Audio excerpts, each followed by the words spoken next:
শাসকীয় দল বিজেপিয়ে বিৰোধী কংগ্ৰেছৰ বিৰুদ্ধে এক বৃহৎ প্ৰতিবাদী কাৰ্যসূচী ৰূপায়ণ কৰিছে আৰু এয়া আমি দেখুৱাইছোঁ ভঙাগড়ৰ পৰা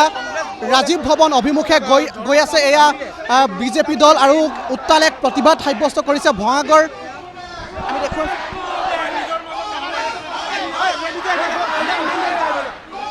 এক উত্তাল প্ৰতিবাদ দেখিবলৈ পোৱা গৈছে যিহেতু বিহাৰত কংগ্ৰেছে দেশৰ প্ৰধানমন্ত্ৰীগৰাকীৰ লগতে তেওঁৰ মাতৃৰ প্ৰতি যি অপমানজনক মন্তব্য কৰিছিল সেই মন্তব্যৰ বিৰুদ্ধে এই বিশাল প্ৰতিবাদ আমি দেখিবলৈ পাইছোঁ ভঙাগড়ৰ পৰা ৰাজীৱ ভৱন অভিমুখে এই বৃহৎ সমদল কৰি থকা দেখিবলৈ পোৱা গৈছে আৰু তেওঁলোকৰ এই প্ৰতিবাদ আমি দেখুৱাইছোঁ এনেদৰে তেওঁলোকে বৃহৎ প্ৰতিবাদ শতাধিক কৰ্মীৰ প্ৰতিবাদ আমি দেখুৱাইছোঁ আৰু তেওঁলোকে বেনাৰত লিখি লৈছে মল্লিকাৰ্জুন খৰ্গে মুৰ্দাবাদ আমি এই প্ৰতিবাদ আমি দেখুৱাইছোঁ তেওঁলোকৰ বিৰুদ্ধে ৰাহুল গান্ধীয়ে ভাৰতীয় নাৰীক সন্মান কৰিব নাজানে সনাতনী সভ্যতাৰ প্ৰতি কংগ্ৰেছ তথা ৰাহুল গান্ধী তেওঁলোকৰ যিমান নেতৃত্ব আছে কোনোৱে মৰম নাই ভাৰতীয় নাৰীৰ প্ৰতি সন্মান নাই সনাতনী সভ্যতাৰ প্ৰতি সন্মান নাই গতিকে নেক্সট টাইম যেতিয়া ৰাহুল গান্ধী অসমলৈ আহিব বা ভাৰতলৈ আহিব ৰাহুল গান্ধীয়ে তীব্ৰ প্ৰত্যাহ্বানৰ সন্মুখীন হ'ব আন্দোলনৰ সন্মুখীন হ'ব আৰু ভাৰতীয় নাৰীৰ অসমীয়া নাৰীৰ প্ৰতি তেখেতক অপমানিত কৰা হ'ব দেখুৱাইছোঁ যিহেতু ৰাহুল গান্ধীৰ প্ৰতি তেওঁলোকৰ যি প্ৰতিবাদ সেই প্ৰতিবাদ আমি দেখুৱাইছোঁ আৰু সৰব হৈ পৰিছে সমগ্ৰ ভাৰতবাসীৰ প্ৰত্যেকগৰাকী মাতৃক অৱমাননা কৰা হয় কংগ্ৰেছৰ যি সংস্কাৰ যি কালচাৰ সেই কালচাৰ অধপতনে যোৱা কালচাৰ তেওঁলোকে সংস্কৃতি নাজানে কালচাৰ নাজানে তেনেকুৱা এটা সংগঠনক প্ৰতিজন ভাৰতীয় বহিষ্কাৰ কৰিব লাগে আৰু আমি ইয়াৰে তীব্ৰ প্ৰতিবাদ কৰিছোঁ আমি কৈছোঁ যে কংগ্ৰেছক সৰ্বভাৰতীয় পৰ্যায়ত সকলোৱে বহিষ্কাৰ কৰিব লাগে কংগ্ৰেছ পাৰ্টি মুৰ্দাবাদ কংগ্ৰেছ পাৰ্টি মুৰ্দাবাদ মল্লিকাৰ্জুন খৰ্গে মুৰ্দাবাদ আৰু এনেদৰে দেখুৱাইছোঁ প্ৰতিবাদ সাব্যস্ত কৰিছে আৰু এয়া গুৱাহাটী মহানগৰীৰ ৰাজপথ ভঙাগড়ৰ পৰা যিহেতু ৰাজীৱ ভৱন অভিমুখে এই প্ৰতিবাদ সাব্যস্ত কৰিছে তেওঁলোকে আৰু বিভিন্ন সময়ত আমি দেখিবলৈ পাওঁ যে ৰাজনৈতিক সভা সমিতিসমূহত তেওঁলোকে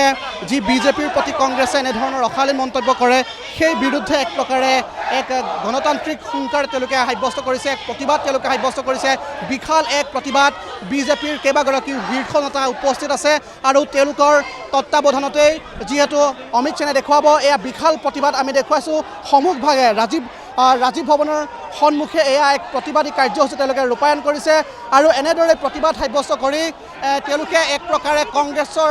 দলটোক তেওঁলোকে হুংকাৰ প্ৰদান কৰিব বিচাৰিছে যে কোনো কাৰণতেই বিজেপিৰ বিৰুদ্ধে তেওঁলোকে অপমানজনক মন্তব্য সহ্য নকৰে আমি দেখুৱাইছোঁ এক বৃহৎ প্ৰতিবাদ আৰু তেওঁলোকৰ যিসমূহ বেনাৰ আছে সেই বেনাৰসমূহত এনেদৰে লিখি লৈছে সনাতনৰ পবিত্ৰ ভূমিত মাতৃক অপমান কৰা সহ্য কৰা নহ'ব আমি এই প্ৰতিবাদ আমি দেখুৱাইছোঁ আৰু বিভিন্নগৰাকী আছে আমি তেওঁলোকৰ মন্তব্য শুনাবলৈ যত্ন কৰিম মাতৃশক্তিক আমি গালি সহ্য নকৰোঁ আজি ভাৰতীয় জনতা পাৰ্টিৰ মাতৃশক্তি সকলোৱে মিলাই আহিছে আমি ওলাই আহিছোঁ ৰাহুল গান্ধীক আমি হুংকাৰ দিবলৈ যে আজি আমি মাতৃশক্তি আমি সহ্য নকৰোঁ আমাৰ ভাৰত মাতা আমাৰ মাতৃশক্তিক তেওঁ অপমান কৰে এইটো সহ্য নহ'ব আৰু এনেদৰে দেখুৱাইছোঁ প্ৰতিবাদ সাব্যস্ত কৰিছে বিজেপিৰ প্ৰতিগৰাকী মহিলা তেওঁলোকে ওলাই আহিছে আৰু এনেদৰে গৰিহণা জনাইছে কংগ্ৰেছক গৰিহণা এক প্ৰকাৰে জনোৱা দেখিবলৈ পোৱা গৈছে আৰু সন্মুখত আৰক্ষীৰ বৃহৎ দল মোতায়েন কৰি থকা হৈছে যিহেতু সন্মুখত বেৰিকেড লগাই থোৱাৰ ব্যৱস্থা কৰা হৈছে যিহেতু ৰাজীৱ ভৱনৰ সন্মুখে এইসকল বিজেপি কৰ্মীক যাতে ভেটা দিব পাৰে এক প্ৰকাৰে তেওঁলোকৰ তাতে বেৰিকেডৰ ব্যৱস্থা কৰিছে আৰক্ষীয়ে কিন্তু এয়া তেওঁলোকে ক'ব বিচাৰিছে যে সনাতনী সভ্যতাৰ বাবে এয়া তেওঁলোকৰ এক অপমানজনক মন্তব্য আমি দেখুৱাইছোঁ প্ৰতিবাদ অমিত শ্বাহে দেখুৱাইছে মোৰ সৈতে ভিডিঅ' জাৰ্নেলিষ্ট চাৰিওফালে আপুনি যদি চাই তেনেহ'লে বৃহৎ এক প্ৰতিবাদ সাব্যস্ত কৰা দেখিবলৈ পোৱা গৈছে আৰু দেখুৱাইছোঁ প্ৰতিগৰাকী কাৰ্যকৰ্তা আহিছে প্ৰতিগৰাকী কাৰ্যকৰ্তাই কংগ্ৰেছৰ যি এই অপমানজনক মন্তব্য সেই মন্তব্যৰ বিৰুদ্ধে এক প্ৰকাৰে প্ৰতিবাদ সাব্যস্ত কৰা দেখিবলৈ পোৱা গৈছে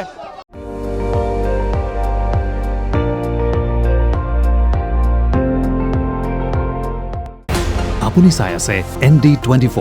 সৰ্বশ্ৰেষ্ঠ নহয় সৰ্বোত্তমৰ দৌৰ